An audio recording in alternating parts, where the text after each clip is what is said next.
திருச்சிற்றம்பலம். ஆடும் வரிவேல் அணி சேவல் என பாடும் பணியே பணியாய் அருள்வாய். தேடும் கயமா முகனை செருவில் சாடும் தனி யானை சகோதரன்.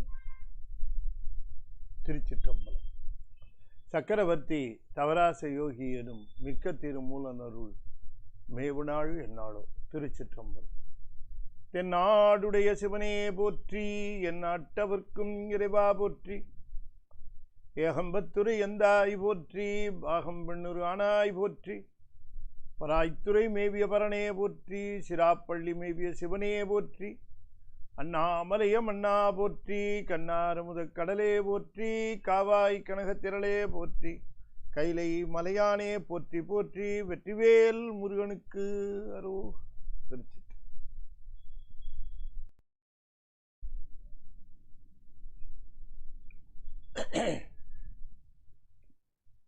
அண்ட சராசரங்களுக்கெல்லாம் அதிபதியாக விளங்கக்கூடிய முருகப்பெருமானுடைய ஒப்பற்ற பெருங்கருணையினாலே சென்னை ஐசிஎஃப் கமலவநாயகர் சத்சங்கம் மிகச் சிறப்பாக நிகழ்த்தி கொண்டிருக்கக்கூடிய திருமந்திர ஞான வேள்வியிலே 9ஆம் தந்திரத்திலே தோத்திரம் என்கின்ற பகுதியை நாம் இப்பொழுது சிந்திப்பதற்கு திருவருள் கூட்டியிருக்கிறோம். தோத்திரம் என்பது சிவபெருமானுடைய பெருமைகளை எடுத்து சொல்லுவது. சிவபெருமானுடைய பெருமைகளை எடுத்து சொல்லுகிற பொழுது தலையாய பெருமையாக இருக்கக்கூடிய அந்த தனிப்பெரும் தன்மையாக இருக்கக்கூடிய மிக உயர்ந்த நிலையாக இருக்கக்கூடிய அவன் ஒருவனே கடவுள் என்கிற அந்த தன்மையை பிரதிபலிக்குமாறு அந்த வாழ்த்து இருக்க வேண்டும். அவனுக்கு சொல்லப்படுகின்ற அந்த முதன்மை வேறு எவருக்கும் சொல்லப்பட முடியாது. அவன் முதன்மை கடவுளாக விளங்குகின்றான். அந்த முதன்மை கடவுளாக அவன் விளங்குகின்றான் என்பதற்கு திருமூலர் திருமந்திரத்திலே சொல்லுகிற இந்த தோத்திர பகுதியிலே பல எடுத்துக்காட்டுகள் நமக்கு ஆனந்தத்தை விளைவிக்கின்றன. ஒன்றே பதி, பதி ஒருவன் என்னும் ஒருவன் காண்க. ஒருவன் என்று சொல்லக்கூடிய அந்த பதித்தன்மை அவனுடைய பெருமையை நாம் பல்வேறாக சிந்திக்கின்ற அந்த பாங்கிலே இந்த ஆன்மாவானது தான் அவனை சார வேண்டிய அந்த இன்றியமையா தன்மையை உணர்கிறது. இறைவனுடைய பெருமையை நினைக்க நினைக்க நமக்கு நாம் அவனை விட்டு விலகுதல் கூடாது என்கிற எண்ணம் நமக்கு உறுதிப்படும். துன்பங்கள் வந்த போதே தான் நாம் இறைவனை நினைக்க வேண்டும் என்கிற தன்மை இல்லாமல் இன்பமோ துன்பமோ என் நிலையிலும் ஈசனை நினைத்தல் என்கின்ற அந்த பக்குவத்தை நாம் வளர்த்து கொள்ள வேண்டும். உண்மையாக இறை மீது அன்பு என்பது காரணம் பற்றியும் காலம் பற்றியும் வராது. இந்த இரண்டையும் தாண்டி போய் அவர் மேல அன்பு செலுத்த வேண்டும். இந்த அன்பு தான் தோத்திரம் என்கிறார். அதாவது சிவபெருமானுக்கு வழிபாட்டு மந்திரங்களை சொல்லுதல், வழிபாட்டு அந்த தோத்திரங்களை சொல்லுதல் என்பது மட்டுமல்ல, காரணமோ காலமோ இல்லாமல் அவன் மீது எப்பொழுதும் அன்பு செலுத்துதல். அதை நாம் பார்க்கிறோம். நம்முடைய அந்த நாயன்மார்களுடைய அந்த வரலாற்றில் நாம் பார்க்கிறோம். எப்படிப்பட்ட ஒரு சூழல் வந்த பொழுதும் ஈசனை விடாமல் அவன் மேல் வைத்திருக்கிற அன்பு கொஞ்சமும் மாறாமல் அந்த அன்பை விடாமல் பற்றி கொண்டு இருக்கிற அந்த தன்மை பார்க்க வேண்டும். ஈசன் மேல் வைத்திருக்கிற அன்பு போலவே ஈசன் அடியார்கள் மேலும் அன்பு வைத்தார். ஈசன் மேல் வைக்கிற அன்பு ஈசன் அடியார்கள் மேலும் காட்டுகிற அன்பு, நமக்கு குருவாக எழுந்தருளி இருக்கின்ற ஒருவர் மீது காட்டுகிற அன்பு, இவை எல்லாமே ஈசன் மேல் காட்டுகிற அன்பு தான். அப்படி காட்டுகிற இந்த அன்பினால ஈசனை விட்டு விலகாத அந்த தன்மை உறுதிப்படும். அன்பு என்ன செய்யும் என்று சொன்னால் ஈசனை விட்டு விலகாமல் இருக்குமாறு பார்த்து கொள்ளும். அதனாலதான் உன்னை மறவாமை வேண்டும் என்று கேட்கிறார். மறவாமை வேண்டும் என்று சொல்லுவது எதற்காக? நினைப்பற நினைந்தேன். இதெல்லாம் எதற்காக என்று கேட்டால், அன்பு செலுத்துவதனாலே தான் இந்த நிலை எட்டுமே தவிர ஈசனை நினைத்து கொண்டே இருக்க வேண்டும், அதனால் நான் நினைத்து கொண்டே இருப்பேன் என்று சொல்லுவது அல்ல. ஈசன் மேல் செலுத்துகிற அன்பை காலம் பற்றியோ காரணம் பற்றியோ இல்லாமல் தொடர்ந்து செலுத்தி கொண்டே இருப்பது. மணிவாசகருக்கு எத்தனையோ விதமான துன்பங்கள் சேர்ந்தன. ஆனாலும் கூட அவர் கொஞ்சம் கூட கலங்கவில்லை. அப்பர் சுவாமிகளுக்கு வந்துட்டார். வந்த பிறகு அவருக்கு கல்லினோடு எனை பூட்டி அமன் கையறு என்ன நடந்ததுன்னு அப்படியே எழுதுறார். கல்லினோடு எனை பூட்டி அமன் கையறு ஒல்லை நீர் புகநூக்க நெல்லு வயல் நீலக்குடி அரண் நல்ல நாமும் நான் அவிற்றீவ உய்ந்தவாரே, நல்ல நாமும் நவிற்றி நான் உய்ந்தவாரே. அந்த அன்பு கடல்ல கட்டி போட்டவுடனே ஐயோ என்னை காப்பாத்துங்க, என்னை எப்படியாவது தப்பிக்க விடுங்க, எனக்கு எப்படியாவது என்னை உய்ய மாதிரி செய்யுங்க, நான் அந்த இது பண்ண மாட்டேன், என்னை விட்டுருங்கன்னெலாம் கூக்குறது. கட்டி போட்டாங்க. போட்ட பிறகு என் பெருமானை விட்டு நான் பிரியவே இல்லை. பெருமானை விட்டு பிரியலை. இந்த பிரியாத்தன்மை தான், பிரியாத்தன்மையிலே நாம் சொல்லுவதுக்கு தான் தோத்திரம்னு பேரு. அவனை விட்டு அணுவளவும் இமைப்பொழுதும் என் நெஞ்சில் நீங்காதான் தாழ்வாழ்கிறார். இமைப்பொழுதும் என் நெஞ்சில்னா என்ன, அந்த ஃப்ராக்ஷன் ஆஃப் செகண்ட் கூட விட்டு நீங்காதது. அந்த ஃப்ராக்ஷன் ஆஃப் செகண்ட் கூட விட்டு நீங்காமல் இமைப்பொழுதும் என் நெஞ்சில் நீங்காதான் தாழ்வாழ்க. கோக்கழி ஆண்ட குருமணி தன் தாழ்வாழ்க. அன்பு என்பது அபரிமிதமாக போகிற பொழுது குருநாதர் வருகிறார். குருநாதர் எப்பொழுது வருகிறார் அப்படின்னு கேட்கிற பொழுது பல்வேறு விதமான காரணங்கள். பக்குவம் வரணும், இறைவனை ஒப்பு வரணும், மும்மலை அது மலபரிபாகம், இதெல்லாம் என்னென்னவோ அது ஒரு பக்கம் இருக்கட்டும். எப்போ நம்முடைய அன்பு சிவத்தின் மேலே அபரிமிதமாக போகிறதோ அப்போவே வந்துடுவார் குருநாதராக வரார். குருநாதராக வரத்துக்கு நம்முடைய அன்பினுடைய அபரிமிதம் தான். எங்காவது ஏதாவது குருநாதர் நமக்கு கிடைக்கிறார் என்று சொன்னால் சிவன் மேல் வைத்த அன்பின் காரணமாக கிட்டுகிறார். குருநாதருங்கிறவர் யாருன்னு கேட்டால் சிவத்தின் மேல் காலம் பற்றியோ காரணம் பற்றியோ வாராத அன்பினால் விளைந்தது அது. குதிரை வாங்க போனாலும் கூட அவர் உள்ளத்திலே எப்பொழுதும் குருநாதரையே நினைத்து கொண்டு இருந்தார். அதனால் அவர் வந்தார். இதை நாம் மறக்கக்கூடாது. ஆகையினாலே தோத்திரம் என்பது காலமோ அல்லது காரணமோ இல்லாமல் சிவன் மீது அன்பை தொடர்ந்து செலுத்தி, அந்த செலுத்துவதை தன்னுடைய மொழியினாலே சிந்தனையை கலந்து நின்று தன்னுடைய செய்கையும் கலந்து நின்று வெளிப்படுத்துவதுதான் தோத்திரம். தோத்திரம் என்பது வெறும் வாய்மொழி மட்டும் அல்ல. தோத்திரம் என்பது அன்பு மொழி அல்லது அன்பின் வெளிப்பாடு. அன்பின் வெளிப்பாடு என்பது, அன்பு என்பது மொழியில் அமைவதல்ல, சிந்தனையில் அமைவது.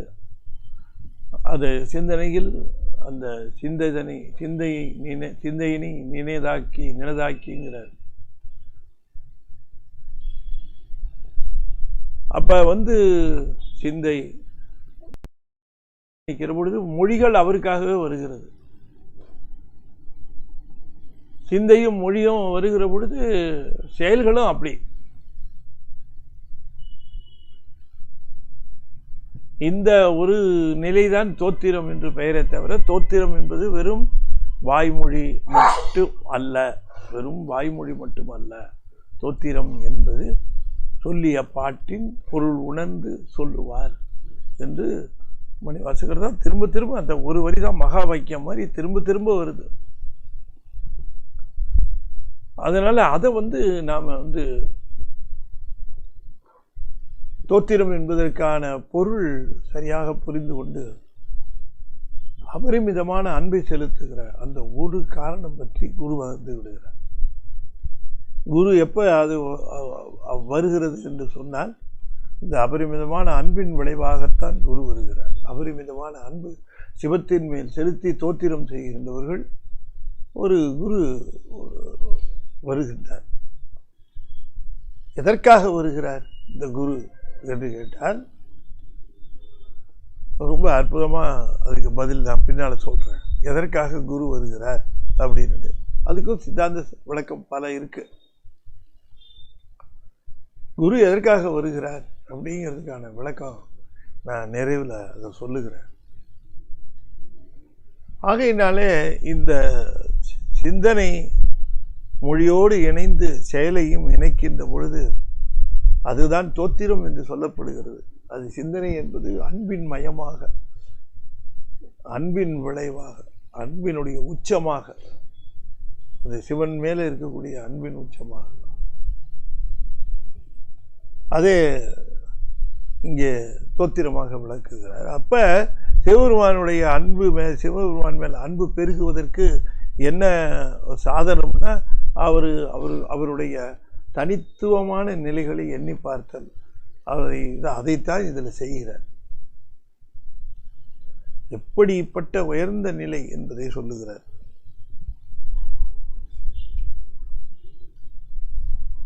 முத்தண்ட ஈரண்டமே முடியாயினும் அத்தன் உருவம் உலகு ஏழு எனப்படும். அத்தன் பாதாள அளவுள்ள சேவடி மத்தரதனை மகிழ்ந்துணராரே. முத்தண்ட ஈரண்டமே முடியாயினும் அத்தன் உருவம் உலகு ஏழு எனப்படும். அத்தன் பாதாள அளவுள்ள சேபடி மத்தர் அதனை மகிழ்ந்து உணராரே. சிவபெருமான் எங்கே இருக்கிறார் என்று சொல்லுகிற பொழுது, முத்தண்ட ஈரண்டமே முடி அப்படின்னு சொல்லுகிறார். முத்தண்ட ஈரண்டன்னா மூன்று ஈரு அண்ட அப்படி எடுத்துக்கணும். மூன்று இரண்டு தண்ட அண்ட, மூன்று மூவிரண்டு தண்ட அண்ட, மூன்று இரண்டு தண்ட அண்ட. அது எண்ணுமையா எடுத்துக்கணும். மூன்றும் இரண்டும். தண்டம் அப்படின்னு சொன்னா இட்ஸ் ஒரு அளவுகோல் மாதிரி. தண்டம்ங்கிறது ஒரு கோல், அளக்கிற கோல். தண்டம் அளவுக்கு உட்பட்டது என்பதனாலே அந்த தண்டம் என்று சொல்லுகிறார். அது என்னன்னு பார்க்கலாம். மூன்று இரண்டுங்கிறது 5 சுத்த தத்துவத்தையும் சொல்லுகிறார். சிவபெருமானுக்கு திருமுடி எதுன்னு கேட்டால், சுத்தாவத்தையில் இருக்கக்கூடிய சுத்தாவத்தையில் சுத்தா மாயையில் இருக்கக்கூடிய 5 தத்துவங்களும் அவருக்கு திருமுடி. சிவபெருமானுக்கு திருமுடி. அதனால இந்த சகலர் அவரை பார்க்க முடியாது அப்படின்னு சொல்லுவதற்கு என்ன காரணம் அப்படின்னு கேட்டால், அவங்க பிரகிருதி மாயையில் இருக்கிறார்கள். அவர்கள் பிரகிருதி மாயையில் இருக்கிறதுனால அவர்களுக்கு அந்த திருமுடி இல்லையா, அந்த திருமுடிங்கிறது அது சுத்த மாயையில் 5 தத்துவங்களில் இருக்கு. அதுதான் முடி. அப்ப அங்க இருக்கிறாரு, அவருக்கு அங்க சுத்தமாயிலேயே அவர் விளங்குகிறார். அப்ப கீழ் இருக்கக்கூடிய உலகங்கள்ல அனந்த தேவரும் ஸ்ரீகண்ட ருத்ரரும் இருக்கிறார் என்று ஏற்கனவே நம்ம பார்த்துட்டோம் இல்லையா.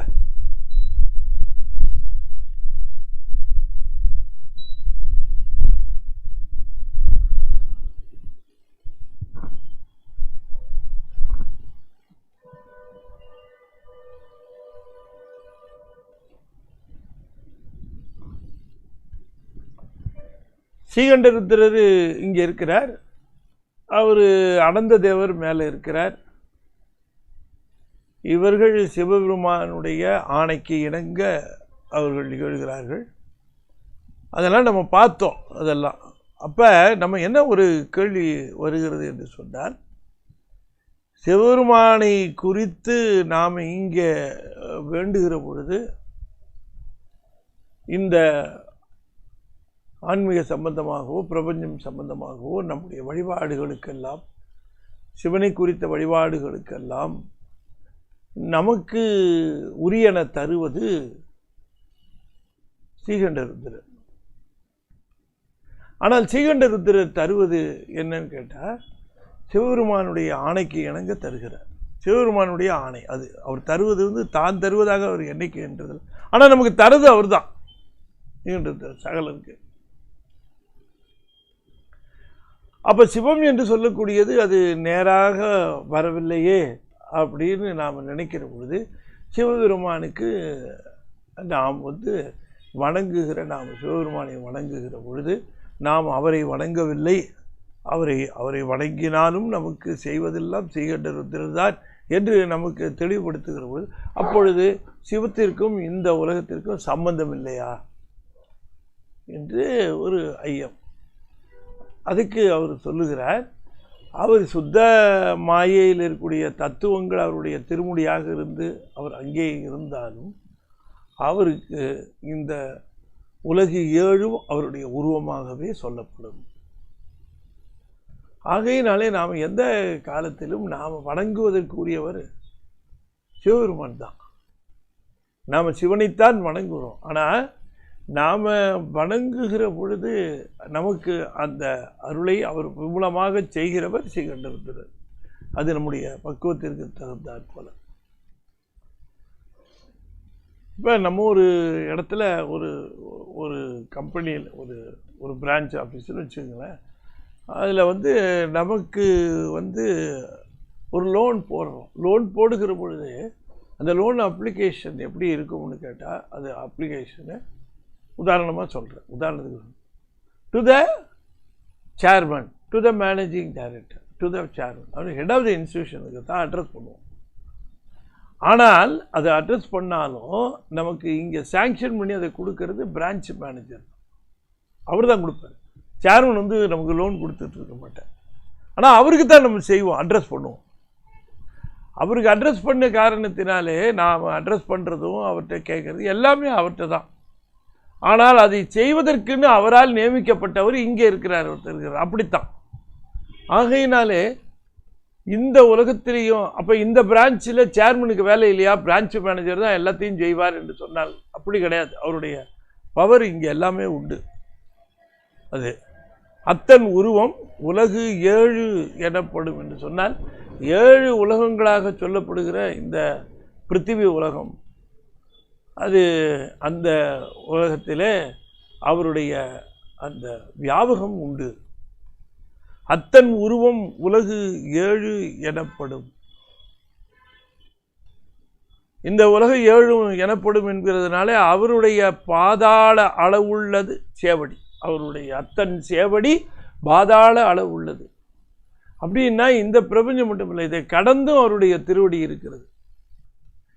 திருவடி இருக்கிறது என்று சொன்னால், அளவுள்ள பாதாள அளவுள்ள சேவடி என்று சொன்னால், இதற்கு கீழே உள்ள உலகங்களிலும் அவருடைய சேவடியினுடைய ஆட்சி இருக்கிறதுன்னு அர்த்தம். அவருடைய ஆட்சி, சேவடி ஆட்சி இங்கே இருக்கிறது. ஆகையினாலே சகலருக்கு இறைவனை வழிபடுகின்ற முறை திருவடி தான். ஆனால் சுத்தமாயில் இருக்கிற உயிர்களுக்கு வணங்குவதற்குரியது திருமுடி. ஏன்னா அது அங்கேயே இருக்குது அப்படிங்கிறதுனால அவர் அங்கே, அதனால தான் நமக்கு இங்கே வழிபாட்டுக்கு உரியது திருவடி என்று நமக்கு அது சொல்லப்பெறுகிறது. இதனுடைய உண்மையை நாம் உணர்ந்து கொள்ள வேண்டும் என்று குறிப்பிடுகின்றார். அத்தன் பாதாள அளவுள்ள சேவடி, பாதாளம் வரைக்கும் அவருடைய சேவடி இருக்கிறது என்று சொன்னால், மணிவாசகர் சொல்லுகிறார், கீதம் இனிய குயிலே கேட்டியேல் எங்கள் பெருமான் பாதம் 2 வினவில் பாதாளம் 7னுக்கு அப்பால் சோதி மணிமுடி சொல்லின் சொல்லிறந்து நின்ற தொன்மை. அப்போ சிவபெருமானுடைய திருமுடி திருவடி என்று சொன்னால், திருமுடி என்பது சுத்தமாயை தத்துவங்களும், திருவடி என்பது இந்த பிரபஞ்சத்தினுடைய பிருத்திவியினுடைய நிலைமைதான். அப்படி அவருக்கு திருமுடியும் திருவடியுமாக விளங்குகிறது. அவருக்கு இங்கே திருவடி. அதனால் நாம் வணங்குகிற பொழுது அந்த திருவடியினுடைய பெருமையை நாம் உணர்ந்து அதனை வணங்குகின்றோம். அதை இங்கே சொல்லுகின்றார்.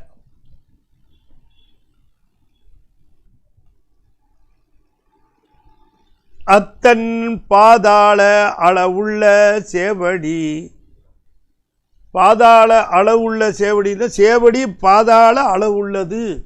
அந்த தூ விகுதி நம்ம போட்டுக்கணும். அளவுள்ளது, பாதாள அளவு உள்ளது.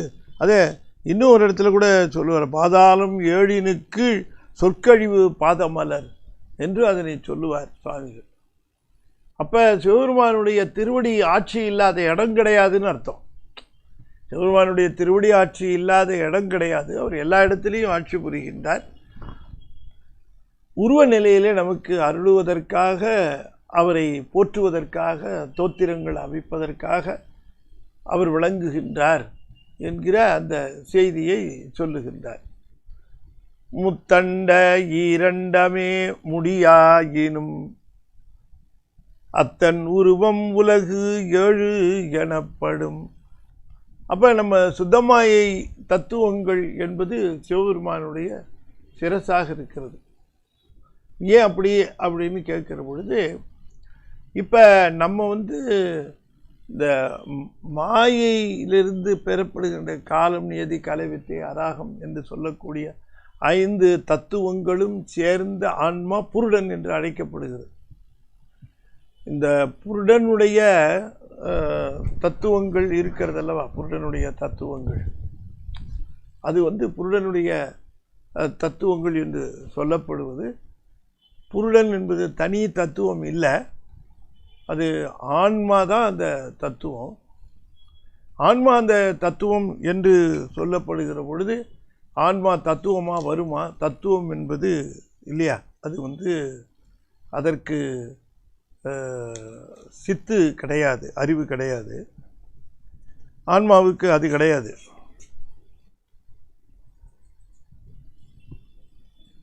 ஆன்மாவுக்கு சித்து உண்டு, தத்துவத்துக்கு கிடையாது. புருட தத்துவம் என்று அதை சொல்றதுக்கு காரணம் என்னன்னா, இந்த பஞ்சகஞ்சிகத்தை போட்ட காரணத்தினால. பஞ்சகஞ்சிகம் என்று சொல்வது கலை, வித்தை, அராகம், காலம், நியதி என்று சொல்லக்கூடிய அந்த ஒரு நிலை. சரி, இந்த காலம், நியதி, கலை, வித்தை, அராகம் என்று சொல்லுகிற இவை எல்லாமே பார்த்தீர்கள் என்று சொன்னால் அத்தனையும் ஜட தத்துவம் தான். இது எப்படி போய் தானாக ஆக்டிவேட் பண்ணும் அப்படின்னு சொன்னால், சுத்தமாயை தத்துவங்கள் தான் வித்யா தத்துவங்களை செலுத்துது. அது வெளியிலிருந்து கண்ட்ரோல் பண்ணுது. இப்போ ஆன்மாவுக்கு வெளியிலிருந்து சுத்தமாயை தத்துவங்கள் அதனை இயக்கவில்லை என்று சொன்னால், ஆன்மாவினுடைய இப்போ உதாரணமாக கலை, வித்தை, அராகம் இருக்குன்னு வச்சுக்குவோம்.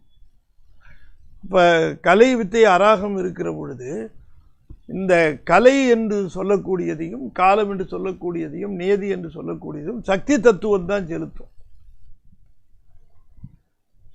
இந்த சக்தி தத்துவம் அது மட்டும் இல்லை, இந்த சாதாக்கியத்தையும் அதுதான் செலுத்தும்.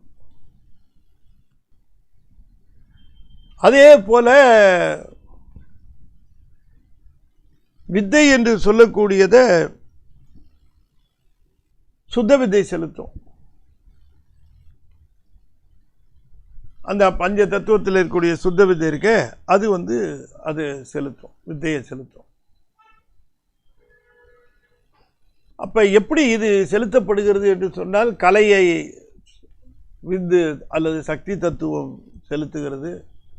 அதோடு சேர்த்து சாதாக்கியத்தையும் அது செலுத்துகிறது. சாதாக்கியம் என்பது புருட தத்துவத்தை செலுத்துகிறது. சாதாக்கியம் என்று சொல்லுவது அருவுருவ நிலை, அது புருட தத்துவத்தை செலுத்துகிறது. இந்த மொத்த புருடல் என்று சொல்லுவதை சாதாக்கியம் செலுத்துகிற பொழுது கலையை சக்தி தத்துவம் செலுத்துகிறது. அப்படி சக்தி தத்துவம், சக்தி, சிவம், சக்தி, சாதாக்கியம், சுத்த வித்தை, மாகேஸ்வரி, ஈஸ்வரம், சுத்த வித்தை. ஈஸ்வரம் அராகத்தை செலுத்தும். இப்போ 5 வெளியில் இருக்கும். ஆனால் இந்த புருடனுக்கு இருக்கக்கூடிய பஞ்சகஞ்சுகத்தை இந்த வெளியிலேருந்து இதை செலுத்தும். நான் அந்த படமெல்லாம் போட்டு காட்டியிருக்கேன் ஏற்கனவே. 5 கஞ்சுகம் எப்படி இயக்கும் என்று. இப்போ நான் சொல்லுகிற பொழுது உங்களுக்கு அவ்வளோ தெளிவாக அது புரியுதான்னு எனக்கு தெரில. நீங்கள் இந்த 5 தத்துவம், சிவம், சக்தி, சாதாக்கியம், ஈஸ்வரம், சுத்த வித்தை அப்படின்னு இந்த 5 இருக்கும். இந்த 5ம் இந்த 7ஐயும் செலுத்தும். காலை, நியதி, கலை, வித்தை, அராகம், மாயை, புருடன் என்று சொல்லக்கூடிய 3ஐயும் செலுத்தும். காலம், நியதி, கலை 3ஐயுமே சக்தி செலுத்திடும். ஈஸ்வரம் வித்யா அது சுத்த வித்தையை அது செலுத்தும். ஈஸ்வரம் அராகத்தை செலுத்தும். அதற்கு பிறகு ஈஸ்வரம் அராகத்தை, எது சுத்த வித்தை, எது அசுத்த மாயை தத்துவங்கள் என்பதை பிரித்து பார்க்கிற பொழுது, சுத்தமாயா தத்துவங்களாக இருக்கக்கூடிய அந்த தத்துவங்கள் அசுத்தமாயா தத்துவங்களை செலுத்துகின்றன. இந்த ஈஸ்வரத்தை செலுத்தும். ஈஸ்வரம் அராகத்தை செலுத்தும். ஈஸ்வரத்தை செலுத்துறது இச்சாசக்தி மேலே. அது தனியாக சொல்லணும், அதை பார்க்க போல, அது அப்புறம் சொல்கிறேன். ஆகக்கூடிய இந்த 5ம் தான் இந்த 7ஐயும் செலுத்துகிறது அப்படின்னு நீங்கள் தெரிஞ்சுக்கங்க. மேலே இருக்கிற 5 சிவம், சக்தி, சாதாக்கியம், ஈஸ்வரம், சுத்த வித்தை, இந்த 5ம் கீழே இருக்கிற 7 காலம், நியதி, கலை, வித்தை, அராகம், மாயை, புருடன், இது 7ஐயும் அந்த 5ம் செலுத்துகிறது அப்படின்ட்டு. சிவன் என்ன பண்ணுதுன்னு பார்த்தா, அந்த மாயையை தூண்டி அது பிரகிருதி மாயை வருவதற்கான அந்த சூழ்நிலையை ஏற்படுத்தும். கலையிலிருந்து அந்த பிரகிருதி மாயை வரும். அதை நம்ம பார்த்துருக்கிறோம். அப்போ காலம், நியதி, கலை 3ம் சக்தி தத்துவம் செலுத்துகிறது. சக்திக்கு அடுத்து இருக்கக்கூடிய சாதாக்கியம் புருட தத்துவத்தை செலுத்துகிறது. ஈஸ்வரம் அராக தத்துவத்தை செலுத்துகிறது. ஈஸ்வரத்துக்கு அடுத்து சுத்த வித்தை இருக்கு, அது வித்தையை செலுத்துகிறது. இப்போ உங்களுக்கு இதை முழுக்க செலுத்துகிறது தெரியும். அப்போ இந்த 5ம் இந்த 7ஐயும் செலுத்துகிறது. வெளியில் இருந்த 5 7ஐயும் செலுத்து. இது நமக்கு கருவிகளாக இல்லை. இந்த 7 தான் கருவிகளாக இருக்குது. இந்த 5 நமக்கு கருவிகள் இல்லை, சுத்தமாயில் இருக்குது. அவை நம்மை செலுத்துகின்றன. அவ்வாறு செலுத்துகிற பொழுதுதான் ஆன்மா பக்குவ நிலையில் அது தன்னுடைய செயல்பாட்டை செய்கிறது. எனவே சுத்தமாயா தத்துவங்கள் என்பது அந்த புருடனாக இருக்கக்கூடிய ஆன்மா அனுபவம் பெறுவதற்குரிய அத்தனை நிலைகளையும் அந்த சுத்தமாயை செய்து வருகிறது என்பது அடிப்படையான உண்மை. சுத்தமாயிலே இருக்கக்கூடிய விஞ்ஞான கலர்களுக்கு சுவாமி தான் எல்லா விதமான சம்புபட்சமாக இருந்து அத்தனையும் செய்து வருகிறார் என்று நாம் பார்த்தோம். ஆகையினாலே பெருமானுடைய அந்த சுத்தமாயா தத்துவங்கள் நம்முடைய சுத்தாசுத்தமாய தத்துவங்களையும் அசுத்தமாயா தத்துவங்களையும் அது செலுத்தி கொண்டு இருக்கிறது என்கிற அந்த அடிப்படை உண்மையிலே அந்த சுத்தமாயா தத்துவங்களுக்கு காரணமாக இருக்கக்கூடிய சிவம்தான் இந்த ஆன்மாவினுடைய இயக்கத்திற்கும் காரணமாக இருக்கிறார் என்பதை நாம் தெரிந்து கொள்வோம். சார், சுத்தமாயா தத்துவங்கள்னு சொல்கிறீங்க, அது இன்னும் கொஞ்சம் கவனமாக கேட்கணும், கொஞ்சம் டீப்பு.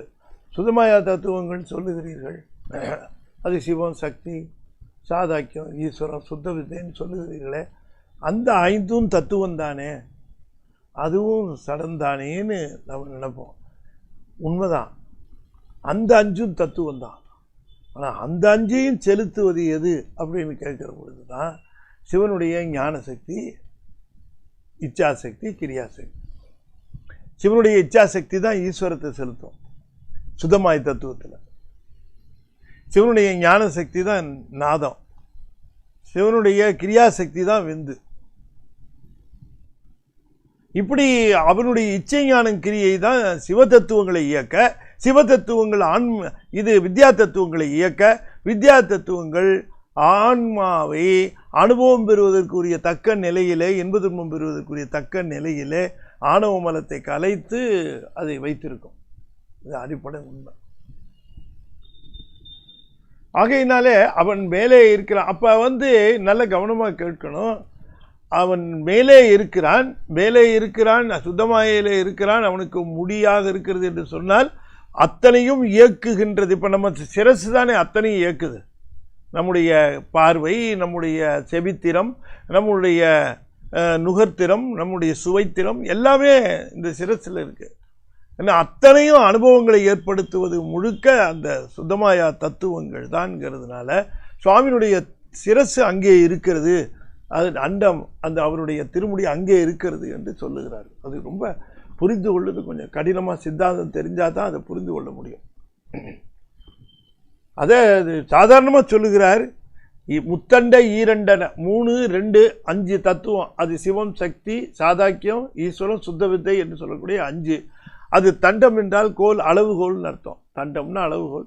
அதுவும் அளவுகளுக்கு உட்பட்ட தத்துவம் 5.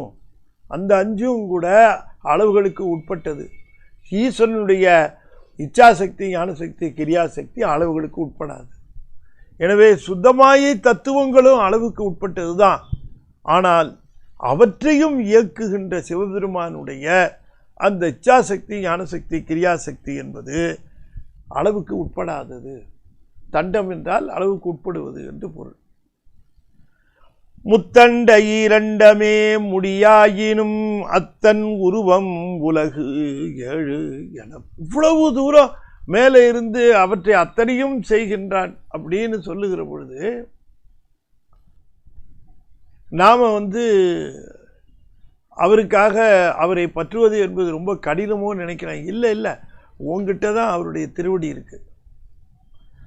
இந்த எல்லா உலகத்தில் இருக்கக்கூடிய பொருள்களிலும் அவருடைய எங்கேயோ மேலே இருக்காருன்னா கீழே இருக்கிற பொருள்கள்லாம் இண்டிபெண்ட்டுன்னு நினைச்சிடக்கூடாது. இப்போ சில பிரான்ச்சில் இருக்க மேனேஜர் தன்னையே எம்டி நினச்சிக்குவார், தன்னையே சேர்மன் நினச்சிக்குவார். அங்கே தான் ஆபத்து வரும். அப்படிதான் இந்த அண்டத்தில் சகலராக இருக்கக்கூடிய பிரமனும் திருமாலும் சமயத்தில் நினைத்து கொள்வார்கள். அதில் எங்கேயோ இருக்கக்கூடிய அந்த பரம்பொருளாக இருக்கக்கூடியது தமக்கு முதற்பொருள். இந்த முதற்பொருள் இவர்தான் என்பதிலே திருமாலுக்கும் பிரமனுக்கும் இந்திரனுக்கும் எல்லாருக்குமே கலக்கம் இருக்கும் அவர்கள்.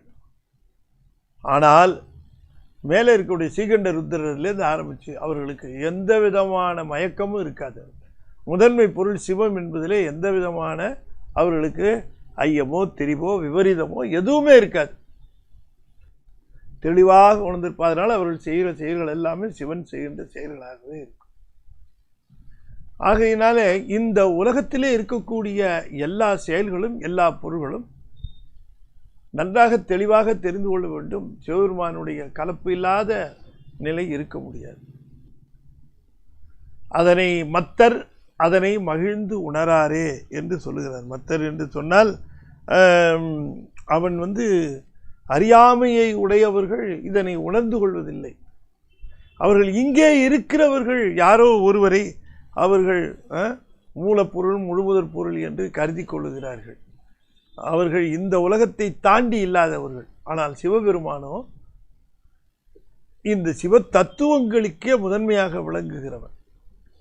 ஆனால் இங்கே இருக்கக்கூடிய இந்த பிரபஞ்சத்தில் இருக்கக்கூடிய இந்த ஆன்ம தத்துவங்கள் 24 இருந்து கொண்டு தன்னையே முதன்மை பொருள், தன்னையே முழுமுதற் பொருள், தானே கடவுள் என்று.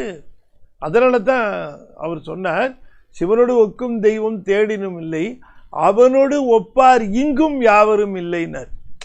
அவனோடு ஒப்பார் இங்கும் யாவரும் இல்லை என்று சொல்லுவதற்கு காரணம், இந்த பிரபஞ்சத்திலே இருக்கிறவர்கள் சிவபெருமான் போல வியாபகத்தன்மை என்கிற ஒன்று இல்லாத பொழுதே தன்னை கடவுள் என்றும் தன்னை முதற்பொருள் என்றும் கூறி தாம் மயங்குவதோடு மற்றவர்களையும் மயக்கமடை செய்கின்றார்கள்.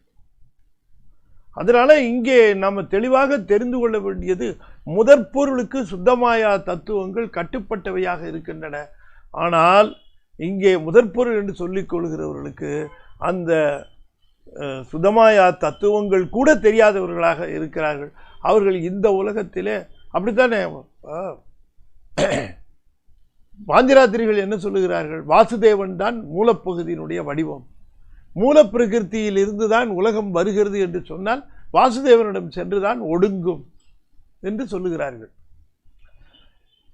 மூலப்பகுதியிலே ஒடுங்கும். உலகமானது தோன்றிய காரணத்திலிருந்து, தன்னுடைய தோற்றமுள்ள காரணத்திலிருந்து ஒடுங்கும் என்று சொன்னால் மூலப்பிரகிருதியாக வடிவாக இருக்கக்கூடிய வாசுதேவனிடம் சென்றுதான் உலகம் ஒடுங்கும், அங்கிருந்து தான் வருமே தவிர சிவபெருமானாக இருக்கக்கூடிய நிமித்த காரணியிலே சென்று எப்படி அது ஒடுங்கும் என்று கேட்கிறார்கள் பாஞ்சராத்திரிகள். அப்படி கேட்கிற பொழுது நாம் என்ன சொல்லுகிறோம்?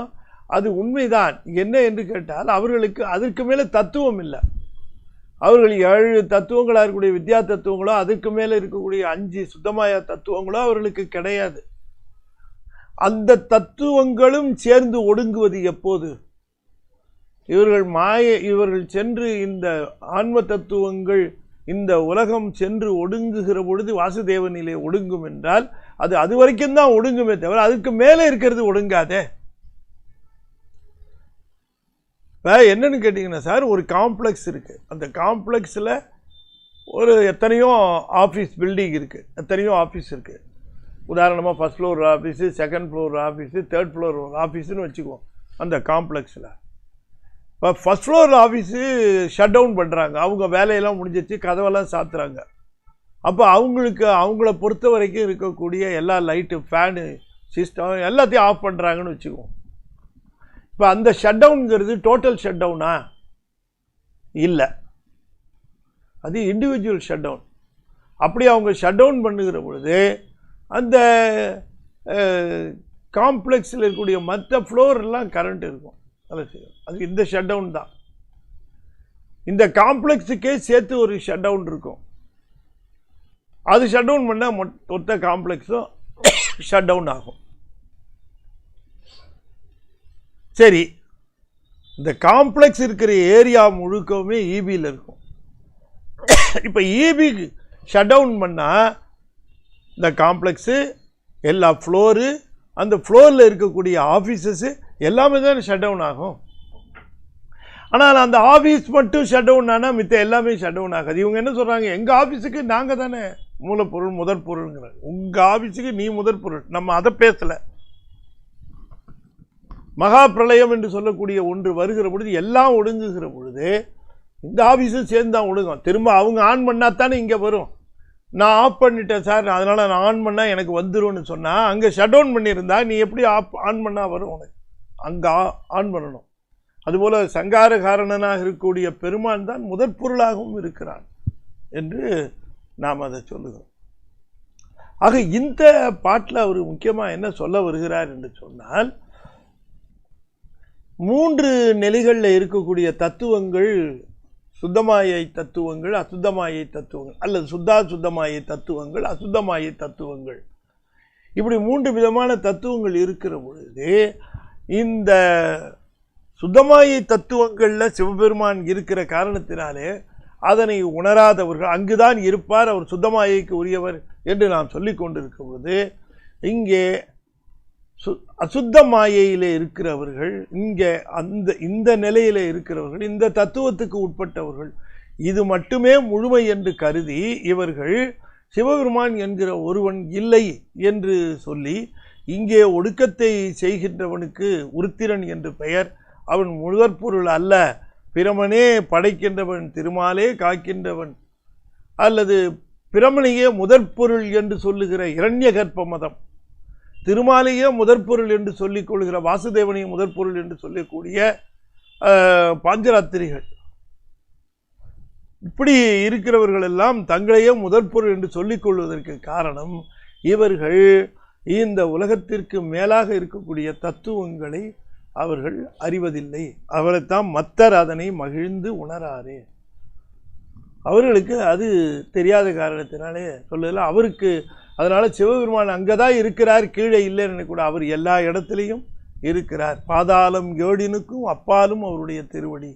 எனவே அவருடைய திருவடி படராத இடம் கிடையாது என்று நாம் தோத்திரத்திலே இந்த உண்மையை உணர்ந்து, தோத்திரத்திற்கு உரியவர் இந்த அத்தனை மாயா உலகங்களிலும் அத்தனை மாயைகளையும் சுத்தமாயி சுத்தாசுத்தமாயி அசுத்தமாயே என்று சொல்லக்கூடிய எல்லாவற்றிலும் தன்னுடைய ஆட்சி படர்ந்திருக்கக்கூடிய அத்தன் உருவம் உலகு 7 எனப்படும். அத்தன் பாதாள அளவுள்ள சேவடி மத்தர் அதனை மகிழ்ந்து உணராரே என்று சொல்லுகிறவர்கள் அவர்கள் எதனை மகிழ்ந்திருக்கிறார்கள், இதுதான் கடவுள் என்று சொல்லி அந்த கடவுளையே வணங்குகிறார்கள். இப்போ அந்த மாதிரி தான் பல கடவுள் வழிபாடு இங்கே வந்துருச்சு. பலரையும் கடவுள் என்று சொல்லுகிற பொழுது அவர்கள் அதுதான் முதற் பொருள், அதோடு நின்று போகிறது, அதிலிருந்து தான் எல்லாம் வருகிறது, அதிலேயே எல்லாம் முடிந்து போகிறது என்று கருதுகிறார்கள். அவர்களுக்கு இந்த உயிரினுடைய தன்மை புரிவதில்லை. உயிர் என்பது தனித்த பொருளாக இல்லாமல் புருட தத்துவத்திலே இருக்கிறது என்றும், புருட தத்துவத்திலே இருக்கக்கூடிய கருவிகள் எல்லோருமே அது சுத்தமாயையால் இயக்கப்படுகிறது என்றும், அப்படி சுத்தமாயை தத்துவங்களுக்கு தலைவனாக சிவபெருமான் இருக்கிறான் என்றும் அறியாதவர்களாக அவர்கள் இருக்கின்ற காரணத்தினாலே இந்த பிரபஞ்ச சம்பந்தமானவர்களையே கடவுள் என்று எண்ணி அவரை வழிபடுகின்றவர்களாக இருக்கிறார்கள். அவர்களுக்கு தோத்திரம் உரித்தானது அல்ல என்று குறிப்பிடுகின்றார். இங்கேயே நிறைய கடவுள் இருக்கு இல்லையா, நான் அதெல்லாம் ஒன்று நான் சொல்லிகிட்டு இருக்க விரும்பலை. நிறையா கடவுள் இப்போ திடீர்னு புதுசாக கடவுள் வருது, புதுசாக கடவுள் வருது, புது கடவுள் வருது. அந்த கடவுள் இந்த புருட தத்துவத்தை இயக்குகிறதா, இந்த இன்ப துன்பங்களுக்கு காரணமாக இருக்கிறதா, வினை பயன்களை ஊட்டுகிறதா என்று கேட்டால் அதற்கெல்லாம் பதில் இல்லை. அவர்கள் அதனை உணராத காரணத்தினாலே மகிழ்ந்து உணராரே. உணர்வதனாலே மகிழ்ச்சி வரும், உணராததுனாலேயும் மகிழ்ச்சி வரும் இல்லையா? உணர்வதனாலே வருகிற மகிழ்ச்சி வேற, உணராததுனால வருகிற மகிழ்ச்சி வேற. அவர்கள் இதுவே நமக்கு கடவுள், ஆக இவரே எல்லாம் அப்படின்னு மகிழ்ந்திருப்பார்கள். ஆனால் உண்மையை உணர்ந்தவர்களோ ஆகா இது ஒரு சிறு தெய்வம் சேர்வோம் அல்லோம் என்று அந்த முழுமுதற் பொருளுடைய தன்மையை உணர்ந்து கொள்ள வேண்டும். அதனால் அதனுடைய வியாபகத்தன்மை, அந்த வியாபகத்தன்மை என்பது பற்றிய இவர்கள் சரியாக உணரார்கள். இந்த வியாபகத்தன்மை என்பது 3 மாயைகளிலும் படர்ந்து நிற்கின்ற அந்த திருவடியை பற்றி இன்னும் தெளிவாக அடுத்த பாட்டிலையும் சொல்லுகிறார்.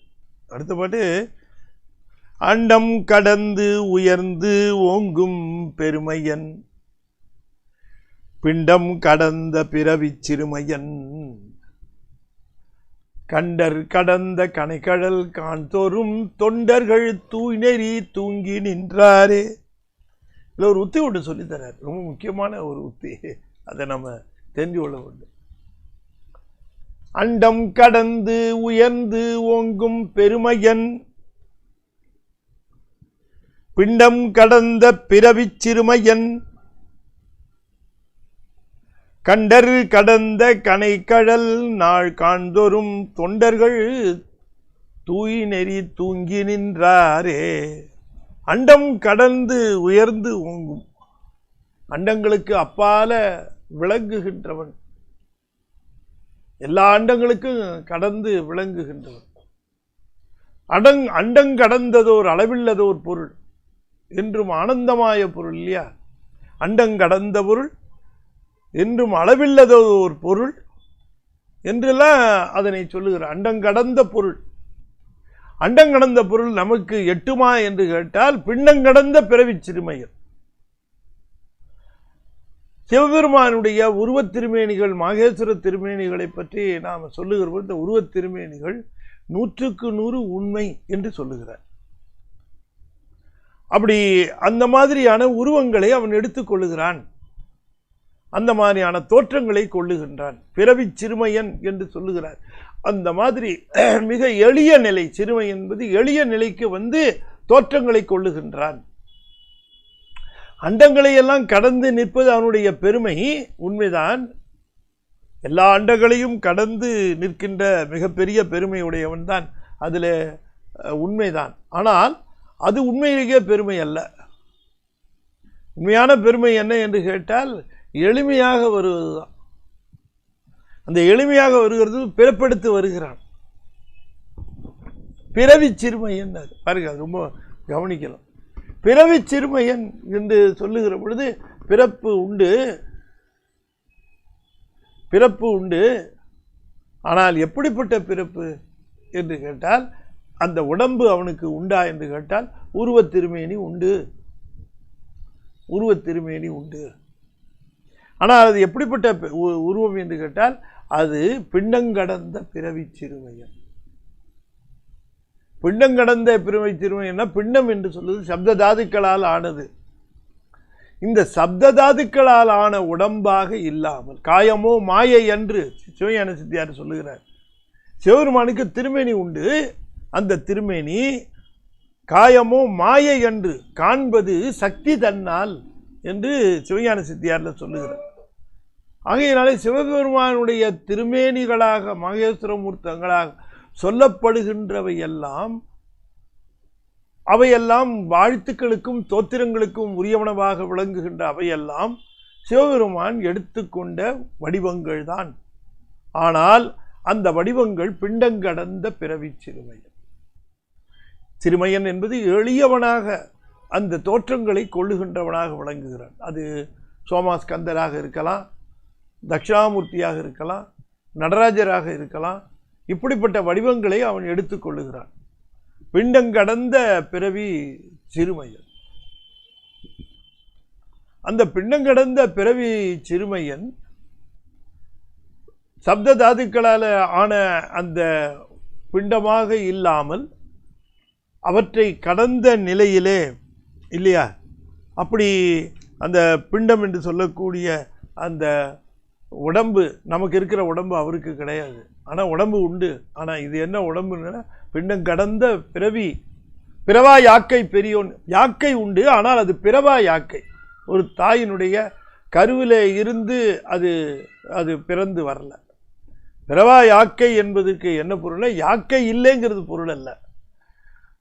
பிறப்பினாலே தாயின் கருவிலே இருந்து கொஞ்சம் கொஞ்சமாக வளர்ந்து பிறகு வெளியிலே வந்து இந்த உணவு முதலவற்றால் வளர்ந்து நிற்கிற அந்த உடம்பு அல்ல என்று குறிப்பிடுகிறார். அந்த உடம்பு அல்ல, உடம்பு உண்டு. அது பிறவா யாக்கை, பிறந்து வந்த யாக்கை அல்ல. அவன் அது பிறவா யாக்கை பெரியோன் என்று சொல்வதிலேயும் பொருள் இருக்கிறது. பிறப்பு கிடையாது என்பது மட்டுமல்ல, அவனுக்கு யாக்கை உண்டு. ஆனால் அது பிறந்து வருகிற யாக்கை இல்லை. அது பிண்டங்கடந்த யாக்கை. அது பிண்டங்கடந்தன நம்மை போல சப்த தாதுக்களால் ஆன உடம்பு அல்ல. பிண்டங்கடந்த பிறவி சிறுமையன்.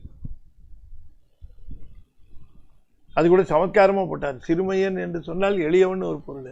சிறுமையன் என்று சொன்னால் சிவபெருமான் எங்கள் கடவுள் மாதிரி தாயினுடைய கருவிலிருந்து அவதாரம் எடுத்து வருகின்ற அந்த தன்மை இல்லாதவன், அந்த அந்த ஒரு பெருமைக்கு இல்லாதவன்.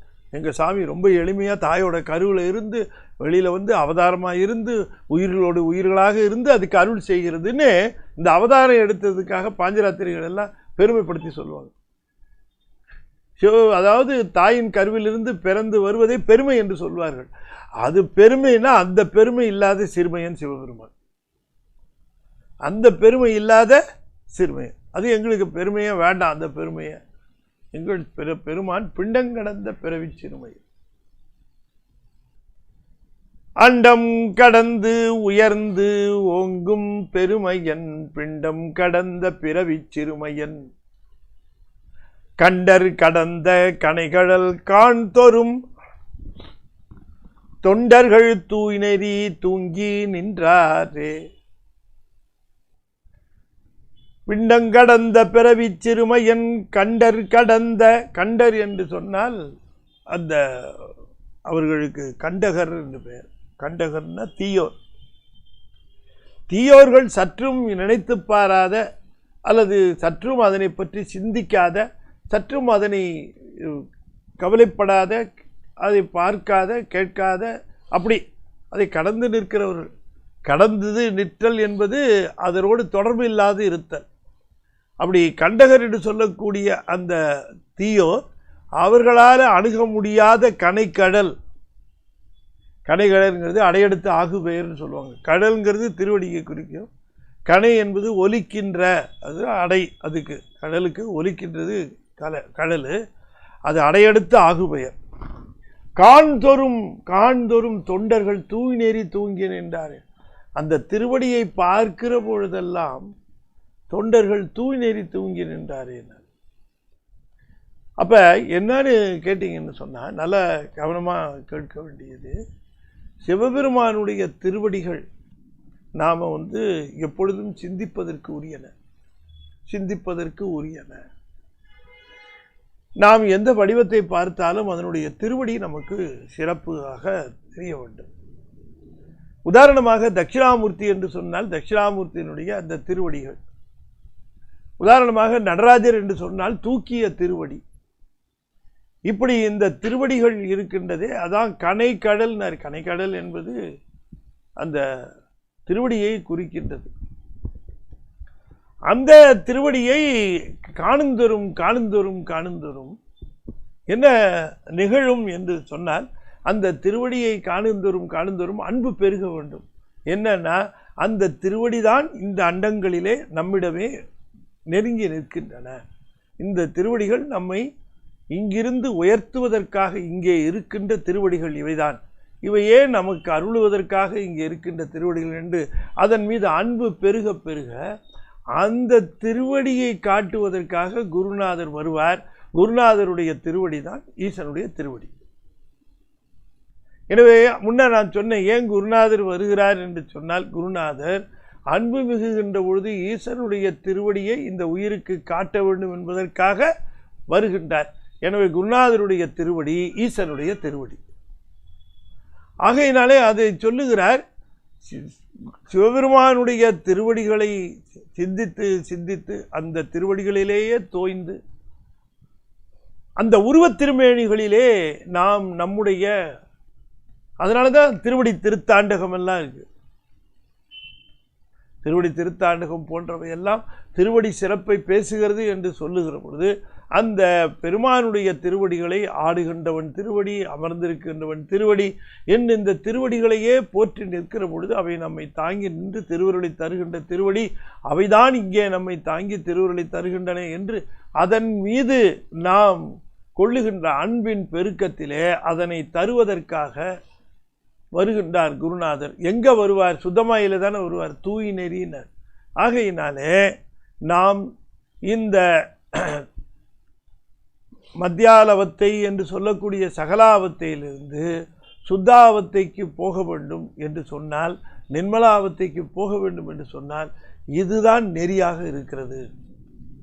எனவே தோத்திரங்களை சிவபெருமானுடைய திருவடிக்கு சமர்ப்பித்து, சிவபெருமானுடைய திருவடி அதனுடைய பெருமை, அவர் அண்டங்கடந்து ஓங்குகின்ற பெருமை உடையவராக இருந்தாலும் அவருடைய தோற்றமானது சிறப்பான தோற்றமுடைய அவருடைய திருவடிகளை நினைந்து போற்றி அவற்றின் மேலே அந்த அன்பை செலுத்துகின்ற பொழுது, நல்லா கவனமாக கேட்கணும், நமக்கு சுத்தமாயை அல்லது சுத்தாவத்தை சித்திக்கிறது. தொண்டர்கள் தூய் நெறி தூங்கி நின்றார்களே, தொண்டர்கள் மத்தியாலவத்தை அல்லது சகலாவத்தையில் இருந்து சுத்தாவத்தைக்கு செல்கின்றார்கள் என்று குறிப்பிடுகின்றார். அதை நம்ம சொல்லுகிற பொழுது இந்த திருவடியை கண்டர் கடந்த கனைக்கடல் என்பது மணிவாசகரும் சொல்லுகிறார் ஒரு பாட்டு. ஆடுகின்றிலை கூத்துடையான் கடற்கு அன்பிலை, ஆடுகின்றிலை கூத்துடையான் கடற்கு அன்பிலை, என்புருகி பாடுகின்றிலை பதைப்பதும் செய்கிலை பணிகிலை, பாதமலர் சூடுகின்றிலை சூட்டுகின்றதும் இலை, துணையிலி பிண நெஞ்சே தேடுகின்றிலை தெருவு தோறும் அலரிலை செய்வதொன்று அறியேனே. நெஞ்சமே, நீ முயற்சி செஞ்சால்தான் எனக்கு விடிவு, நீ இந்த முயற்சியை செய்யாமல் இருக்கின்றாய். கூத்துடையான் கடற்கு அன்பிலை, கூத்துடையான் கடற்கு அன்பிலை ஆடுகின்றிலை கூத்து, உடையான் கடற்கு அன்பிலை என்று அப்படியும் பிரிப்பார்கள். ஆடுகின்றிலை கூத்துடையான் கடற்கு அன்பில், ஆடுகின்றிலை கூத்து உடையான் கடற்கு அன்பிலை, என்புருகி பாடுகின்றிலை பதைப்பதும் இலை, பணிகிலை பாதமலர் சூடுகின்றதிலை சூட்டுகின்றதும் இலை. பாதமலர் சூடுகின்றதிலை சூட்டுகின்றதும் இலைன்னார். பாதமலர் ரெண்டுக்கும் போட்டுக்கணும். பாதமலர் சூடுகின்றதும் இலை, பாதமலர் சூட்டுகின்றதும் இலைன்னார். பாதமலர் சூட்டுகின்றதும் இலை என்று சொன்னால் திருவடி தன்னுடைய சென்னியின் மேல் இருப்பது போலவே பாவித்து பெருமானுடைய திருவடி இணையார் திருவடியின் தலைமேல் வைத்தலுமே என்று சொல்லுகிறார் அல்லவா. அந்த திருவடி நிலந்தன் மேல் தீண்டினன் காண்க. பெருமானுடைய திருவடி நிலத்தின் மேல் தீண்டியதை கண்டேன் என்று சொல்லுகிறார். அது பிண்டங்கடந்த பிறவி சிறுமையன். அப்படி அந்த திருவடிகளை நான் சூட்டிக்கொள்ளாமல், என்னுடைய சிரசிலே சூட்டிக்கொள்ளாமல் அது எப்பொழுது நிகழும் என்று சொன்னால் அந்த திருவடிக்கு மலர்களை சூட்டுவதனாலே. எனவே அந்த உருவ நிலையிலே அந்த திருவடிக்கு மலர்களை சூட்டி பணிவதில்லை. அப்படி பணிந்திருந்தால் அதனை எடுத்து சூட்டி கொண்டிருப்பேன். ஆகையினாலே திருவடியை போற்றுவதும் திருவடியை போற்றிய திருவடியை சூட்டுவதும் என்பதான அந்த இரு நிலைகளையும் சொல்லுகிறார் இங்க. எனவே கண்டர் கடந்த இவர்கள் அந்த வஞ்சகர்களாக இருக்கக்கூடிய அந்த கண்டகர் இருக்கிறார்களே, அவர்களுக்கு இந்த கடலினுடைய பெருமை தெரிவதில்லை. நிறைய பேர் ஆன்மீகத்தில் இருக்கிறோம் என்று சொல்லிக் கொள்ளுகிறார்கள்.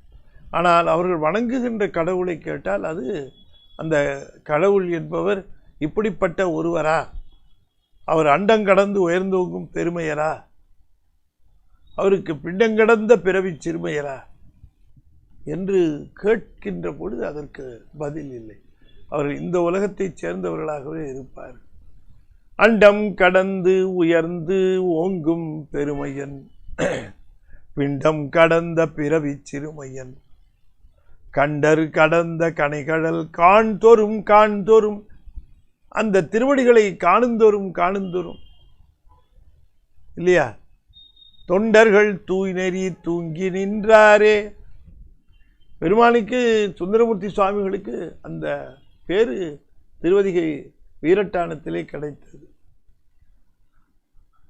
அப்பர் சுவாமிகளுக்கு திருநெல்லூரிலே கிடைத்தது.